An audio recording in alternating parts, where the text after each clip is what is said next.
ಎಲ್ರಿಗೂ ನಮಸ್ಕಾರ. Welcome back to the channel. ಇದು ನನ್ನ ಯೂಟ್ಯೂಬ್ನ ಮೊದಲನೇ ವಿಡಿಯೋ. ಸೊ ಏನಾದ್ರೂ ಸ್ಪೆಷಲಾಗಿ ಮಾಡೋಣ ಅಂತ ಹೇಳಿ ಇವತ್ತು ಸಜ್ಜಿಗೆ ಪ್ರಸಾದನ ಮಾಡ್ತಾಯಿದ್ದೀನಿ. ದೇವಸ್ಥಾನಕ್ಕೆ ನೈವೇದ್ಯಕ್ಕೆ ಮಾಡಿಕೊಡ್ಬೇಕಿತ್ತು. ಸೊ ಹಾಗಾಗಿ ನಿಮ್ಮ ಜೊತೆಗೂ ಕೂಡ ಶೇರ್ ಮಾಡ್ಕೊಳ್ಳೋಣ ಅಂತ ವಿಡಿಯೋನ ಶೇರ್ ಮಾಡ್ತಾಯಿದ್ದೀನಿ. ನಾನಿಲ್ಲಿ 1 kg ಆಗೋಷ್ಟು ಸಜ್ಜಿಗೆ ಪ್ರಸಾದನ ಮಾಡ್ತಾಯಿದ್ದೀನಿ. ಸೊ ಹಾಗಾಗಿ ಕ್ವಾಂಟಿಟಿ ಸ್ವಲ್ಪ ಜಾಸ್ತಿ ತೊಗೊಂಡಿರೋದ್ರಿಂದ ಎಕ್ಸ್ಪ್ಲೈನ್ ಮಾಡ್ತೀನಿ, ಕೊನೆವರೆಗೂ ನೋಡಿ. ನೀವು ಕಡಿಮೆ ಕ್ವಾಂಟಿಟಿನ ಕೂಡ ಬಳಸ್ಕೊಂಡು ಸಜ್ಜಿಗೆ ಪ್ರಸಾದನ ಮಾಡ್ಕೋಬೋದು. ಮನೆಯಲ್ಲಿ ಈಸಿಯಾಗಿ ಒಂದು 10ರಿಂದ 20 ನಿಮಿಷದೊಳಗಡೆ ಆರಾಮಾಗಿ ಮಾಡ್ಕೋಬೋದು. ಇದನ್ನು ಸತ್ಯನಾರಾಯಣ ಸ್ವಾಮಿ ಪೂಜೆಗೆ ಬಳಸ್ತಾರೆ. ಇನ್ನೇನು ವರಮಹಾಲಕ್ಷ್ಮಿ ಹಬ್ಬ ಕೂಡ ಬಂತಲ್ವ, ಆರಾಮಾಗಿ ವರಮಹಾಲಕ್ಷ್ಮಿ ಹಬ್ಬಕ್ಕೂ ನೀವು ನೈವೇದ್ಯಕ್ಕೆ ಮಾಡ್ಕೋಬೋದು. ಏನೇನೆಲ್ಲ ಇಂಗ್ರೀಡಿಯೆಂಟ್ಸ್ನ ತೊಗೊಂಡಿದ್ದೀನಿ ಅಂತ ಹಾಗೆ ರ್ಯಾಂಡಮ್ಮಾಗಿ ಹೇಳ್ಬಿಡ್ತೀನಿ ನೋಡಿ. ರವೆನೂ ತೊಗೊಂಡಿದ್ದೀನಿ 1 kg ಆಗೋಷ್ಟು. ಇದು ನಾರ್ಮಲ್ ರವೆ ಅಲ್ಲ, ಚಿರೋಟಿ ರವೆ. ಇದಕ್ಕೆ ಸ್ವಲ್ಪ ಜಾಸ್ತಿನೇ ತುಪ್ಪ ಬೇಕು. ಸೊ ಹಾಗಾಗಿ ನಾನು 1 kg ಮಾಡ್ತಿರೋದ್ರಿಂದ ತುಂಬಾ ಕ್ವಾಂಟಿಟಿಯಲ್ಲಿ ತುಪ್ಪನ ಹಾಕ್ತಾಯಿದ್ದೀನಿ. ನೀವು ಕಡಿಮೆ ಕೂಡ ಬಳಸ್ಕೊಂಡು ಮಾಡ್ಕೋಬೋದು. ಮೊದಲು ಒಂದು ಪ್ಯಾನ್ನ ಇಟ್ಕೊಂಡು ಅದಕ್ಕೆ ತುಪ್ಪನ ಹಾಕ್ಕೊಳ್ಳಿ. ನಾನಿಲ್ಲಿ ಒಂದು ಅರ್ಧ ಕಪ್ ಆಗೋಷ್ಟು, ದೊಡ್ಡ ಕಪ್ಪಲ್ಲಿ ಅರ್ಧ ಕಪ್ ಆಗೋಷ್ಟು ಹಾಕ್ಕೊಂಡಿದ್ದೀನಿ. ಅದಕ್ಕೆ ನೀವು ರವೆನ ಹಾಕ್ಕೊಂಡು ನೀಟಾಗಿ ಕಂದು ಬಣ್ಣ ಬರೋ ಥರ ಹುರ್ಕೋಬೇಕು. ರವೆ ಘಮ ಬರಬೇಕು, ಅಲ್ಲಿವರೆಗೂ ಹುರ್ಕೊಂಡ್ರೆ ಸಾಕಾಗತ್ತೆ. ಇನ್ನು ಇನ್ನೊಂದು ಕಡೆ ದೊಡ್ಡ ಪಾತ್ರೆಯಲ್ಲಿ ನಾನು 1:2 ರೇಷಿಯೋದಲ್ಲಿ ನೀರನ್ನ ತೊಗೊಂಡಿದ್ದೀನಿ. ನೀವು ನೋಡ್ತಿರ್ಬೋದು, ಇವಾಗ ನಾನು 3 ಕಪ್ಪಷ್ಟು ರವೆನ ತೊಗೊಂಡಿದ್ದೀನಿ ಅಂದರೆ 6 ಕಪ್ಪಷ್ಟು ನಾನು ನೀರನ್ನು ತೊಗೋಬೇಕಾಗತ್ತೆ. ಒಂದು ಅರ್ಧ ಕಪ್ಪು ಜಾಸ್ತಿನೇ ಹಾಕ್ಕೊಳ್ಳಿ. ಯಾಕಂದರೆ ನಾವು ರವೆನ ಹಾಕಿ ನೀರಲ್ಲಿ ಮಿಕ್ಸ್ ಮಾಡಿದಾಗ ಅದು ರವೆ ಹರಳ್ಕೊಳ್ಳುತ್ತೆ. ಸೊ ಹಾಗಾಗಿ ಗಟ್ಟಿ ಆಗಿಬಿಡತ್ತೆ.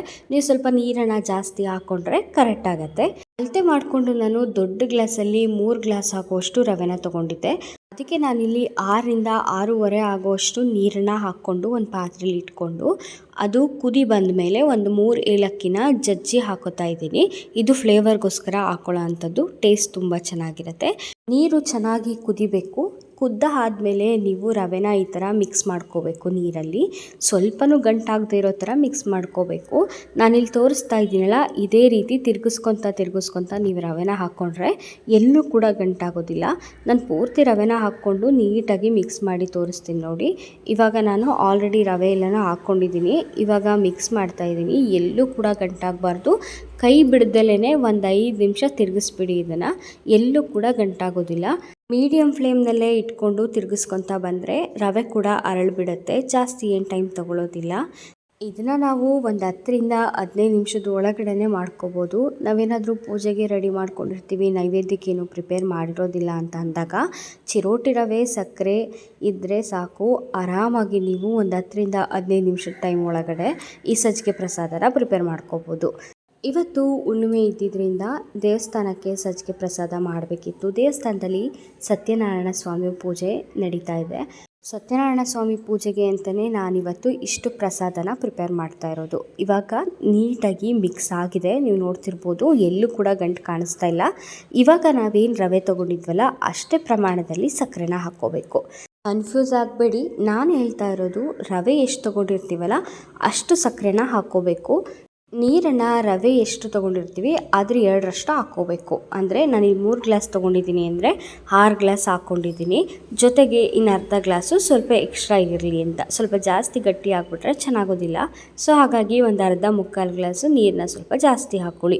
ಇವಾಗ ನೀವು ನೋಡ್ತಾ ಇದ್ದೀರಲ್ಲ, ಸಕ್ಕರೆ ಎಲ್ಲ ನೀಟಾಗಿ ಕರಗ್ತಾ ಇದೆ ಬಿಸಿಗೆ. ಮೀಡಿಯಮ್ ಫ್ಲೇಮ್ನಲ್ಲೇ ಇಟ್ಕೊಂಡು ತಿರುಗಿಸ್ಕೊತಾ ಬಂದರೆ ಸಕ್ಕರೆ ಪೂರ್ತಿ ಕರಗಿಬಿಡತ್ತೆ. ಇದನ್ನು ತಿರುಗಿಸ್ತಾ ಹಲ್ವಾ ಟೈಪ್ ಬರುತ್ತೆ. ನಿಮಗೆ ಗೊತ್ತಾಗ್ಬಿಡತ್ತೆ ಯಾವ ಕನ್ಸಿಸ್ಟೆನ್ಸಲ್ಲಿ ಫ್ಲೇಮ್ನ ಆಫ್ ಮಾಡಬೇಕು ಅಂತ.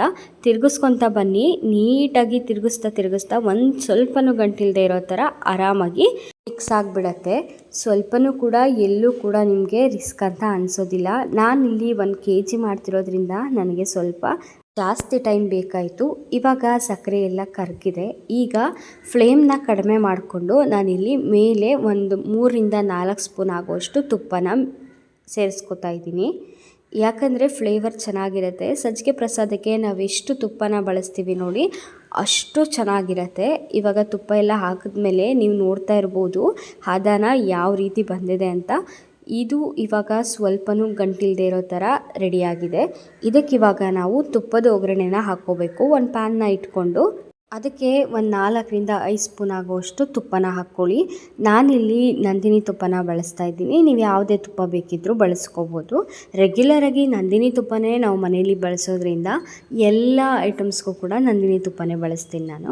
ಇವಾಗ ಒಂದು 4-5 ಸ್ಪೂನ್ ತುಪ್ಪನ ಹಾಕಿ ಅದು ಸ್ವಲ್ಪ ಜಿನ್ಗದ ಮೇಲೆ ನಾನಿಲ್ಲಿ ಡ್ರೈ ಫ್ರೂಟ್ಸ್ನ ಹಾಕ್ಕೋತಾ ಇದ್ದೀನಿ. ದ್ರಾಕ್ಷಿ ಗೋಡಂಬಿನ ಹಾಕ್ಕೋತಾ ಇದ್ದೀನಿ. ನೀವು ಸ್ವಲ್ಪ ಜಾಸ್ತಿ ಕ್ವಾಂಟಿಟಿಯಲ್ಲಿ ಡ್ರೈ ಫ್ರೂಟ್ಸ್ನ ಹಾಕ್ಕೊಂಡ್ರೆ ತಿನ್ನೋದಕ್ಕೆ ಟೇಸ್ಟ್ ಕೂಡ ತುಂಬ ಚೆನ್ನಾಗಿರುತ್ತೆ, ಹಾಗೆ ನೈವೇದ್ಯಕ್ಕೂ ಕೂಡ ಒಳ್ಳೆಯದು. ಮೀಡಿಯಮ್ ಫ್ಲೇಮ್ನಲ್ಲಿ ಇಟ್ಕೊಂಡು ತುಪ್ಪದಲ್ಲಿ ಫ್ರೈ ಮಾಡಬೇಕು. ಇವಾಗ ಇದಾಗಿದೆಯಾ ಇಲ್ವಾ ಅಂತ ಹೇಗೆ ಗೊತ್ತಾಗುತ್ತೆ ಅಂದರೆ ದ್ರಾಕ್ಷಿ ಎಲ್ಲ ಉಬ್ಬಿ ಬರುತ್ತೆ ಮತ್ತು ಕಲರ್ ಕೂಡ ಚೇಂಜ್ ಆಗುತ್ತೆ, ನಿಮಗೆ ಗೊತ್ತಾಗುತ್ತೆ. ಈಗ ಆಲ್ರೆಡಿ ಆಗಿದೆ ಇದನ್ನು ನಾವಿವಾಗ ಸಜ್ಜಿಗೆ ಏನು ಮಾಡಿದ್ವಲ್ಲ ಅದಕ್ಕೆ ಮಿಕ್ಸ್ ಮಾಡ್ತಾಯಿದ್ದೀನಿ. ತುಪ್ಪನ ಸ್ವಲ್ಪ ಜಾಸ್ತಿ ಹಾಕೋದ್ರಿಂದ ಫ್ಲೇವರ್ ಕೂಡ ಚೆನ್ನಾಗಿರುತ್ತೆ, ಸಜ್ಜಿಗೆ ಪ್ರಸಾದ ಕೂಡ ಚೆನ್ನಾಗಿರುತ್ತೆ. ಇವಾಗ ದ್ರಾಕ್ಷಿ ಗೋಡಂಬಿನ ಹಾಕಿದಾದ್ಮೇಲೆ ಒಂದ್ಸಲ ನೀಟಾಗಿ ಮಿಕ್ಸ್ ಮಾಡಿಕೊಂಡ್ರೆ ಸತ್ಯನಾರಾಯಣ ಸ್ವಾಮಿ ಪೂಜೆಗೆ ಬೇಕಾಗೋ ಅಂಥ ಸಜ್ಜಿಗೆ ಪ್ರಸಾದ ಇಲ್ಲಿ ರೆಡಿಯಾಗಿದೆ. ಈ ವಿಡಿಯೋ ನಿಮಗೆಲ್ರಿಗೂ ಯೂಸ್ಫುಲ್ ಆಗಿದೆ ಅಂತ ಅನ್ಕೋತೀನಿ.